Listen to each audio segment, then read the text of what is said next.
Bonjour Patrick, donc on vous rencontre pour la sortie de Pocahontas. D'où vous vient cette passion pour ces histoires du XVIIe, XVIIIe siècle?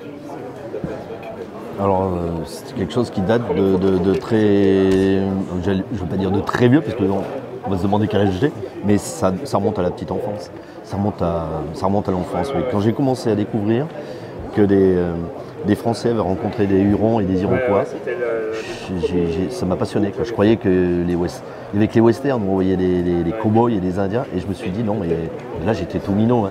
Et puis après j'ai gratté, mes lectures et tout ont fait que je me suis intéressé de beaucoup plus près à cette période de la colonisation et du Nouveau Monde en général. Là, donc chez Daniel Maguen, vous avez sorti quelques titres quand même qui se situent dans cette période.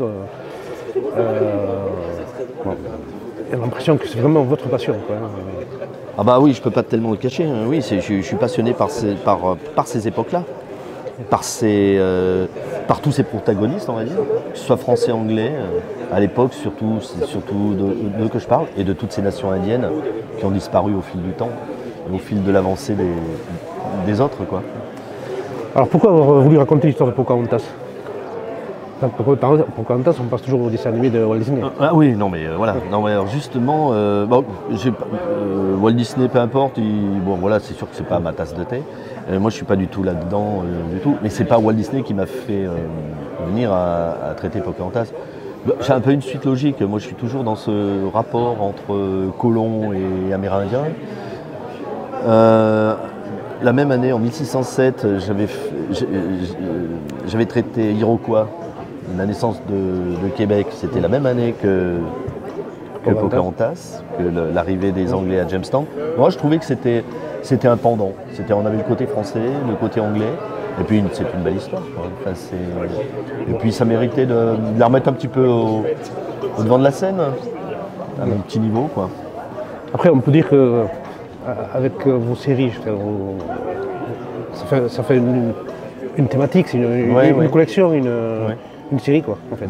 Oui, il y a un peu l'effet série parce que c'est la thématique qui veut ça, je pense. Ouais.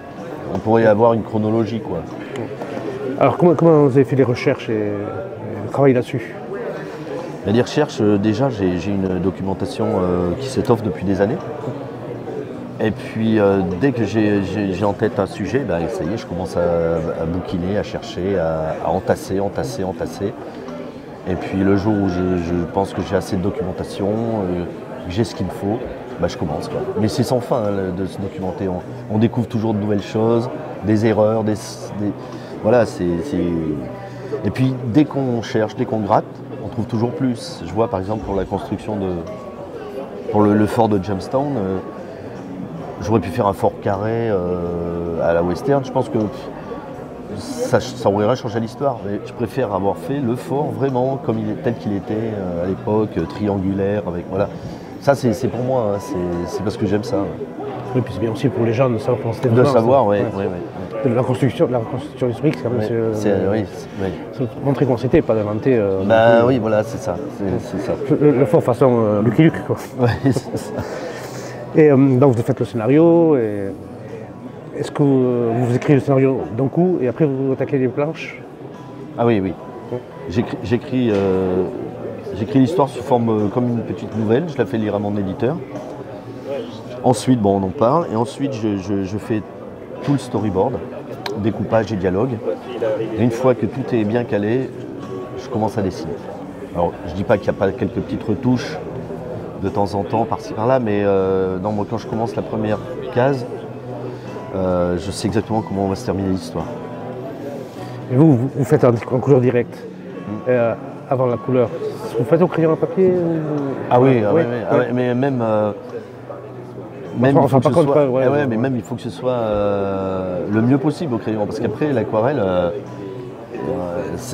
on travaille sans filet. Hein. Si la tête est trop grosse ou la main trop, ou les doigts disproportionnés ou un œil, non, il faut vraiment que le dessin dessous soit nickel, quoi. Pour attaquer l'aquarelle. Et ça prend du temps de peindre une planche?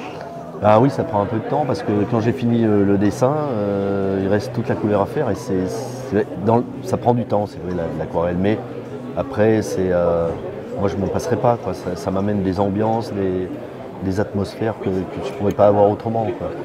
Si je dis pas de bêtises, je crois que vous avez toujours travaillé comme ça. D'après les livres que moi j'ai lus, Ouais, ah bah oui, j'ai même toujours l'auberge travaillé du en bout du monde, traditionnel, ouais. ça, oui. Oui, j'ai toujours travaillé en traditionnel, mais bon, il y a des années, je travaillais sur Bleu. Maintenant, ça se fait plus. Et là, je suis passé à la couleur directe avec l'auberge du bout du monde, avec sur un scénario de Tibur Sauget. Et c'est là que j'ai fait mes premiers pas dans la couleur directe, quoi. Et puis vous êtes resté dessus. Et j'y suis resté. J'y suis resté. Et donc vous avez fini celui-là. Et là, vous êtes sur un nouveau projet ou... Oui, alors, des projets autour des Amérindiens, j'en ai encore plein le cartable. Mais là, j'ai besoin d'un petit break. Et donc, je vais faire un one-shot sur un scénario de Rodolphe qui n'a rien à voir avec les Amérindiens. Parce que je lui ai dit, j'aimerais bien faire une petite récréation. Moins de documentation, moins de rigueur historique. Et donc, il m'a écrit une histoire très sympa, très bien, qui se passera dans la France profonde et rurale, 1955-60. Voilà. Ah, on change de... Ça change complètement. Ouais. Mais ça. J'ai commencé un petit peu, j'ai fait déjà tout le découpage. J'ai commencé j'ai cherché les persos et tout. Ça me change et ça me fait du bien, je pense. Et du coup, je pense que j'aurai encore plus de pêche pour attaquer, repartir sur les Amérindiens ensuite. Après, voilà, c'est vrai que moi je me connais surtout là-dessus, par l'auberge du bout du monde. Et je me demande toujours, est-ce qu'il fera le dernier des Mohicans en bande dessinée? Ça a été tellement fait. Alors je l'ai fait, je l'ai illustré aux éditions Margot. Mais ce sont des illustrations. Mais le dernier des Mohicans en bande dessinée, ça s'est fait. Ça s'est fait, donc je crois que Ramaioli avait fait ça, la saga de Bas de Cuir, et Marcel Uderzo l'avait fait aussi, je crois. Donc, pas Albert, hein, Marcel. Ah oui. Donc, ouais, je sais pas si ça serait pas encore un doublon. Mais c'est tentant. Hein. Oui, après il y a d'autres livres là-dessus. Oui. Et que pensez-vous du forwarding de Hugo Pratt? De Hugo Pratt, ça trône chez moi en bonne place, bien sûr. Forwarding, il y a aussi L'été indien de Pratt et Manara, enfin toutes ces choses-là. Même le plus mauvant d'André Juillard, enfin toutes ces choses-là. Et Maryse des Jean-François Charles, Les Pionniers du Nouveau Monde, toutes ces choses-là, ouais, je me suis bien plongé dedans aussi, oui. C'est des périodes. Ouais, c'est des périodes, la guerre de 7 ans dans le Nouveau Monde, c'est sans fin, quoi. Si on pourrait faire ça. En fait, on a l'impression que le sujet n'est pas vraiment abordé souvent, et pourtant, Ah ouais. et pourtant il y a des œuvres là-dessus. Ah ouais, c'est sûr. Oui, il y en a. C'est sûr. Bon, mais merci beaucoup pour ce temps passé. Merci, c'est moi.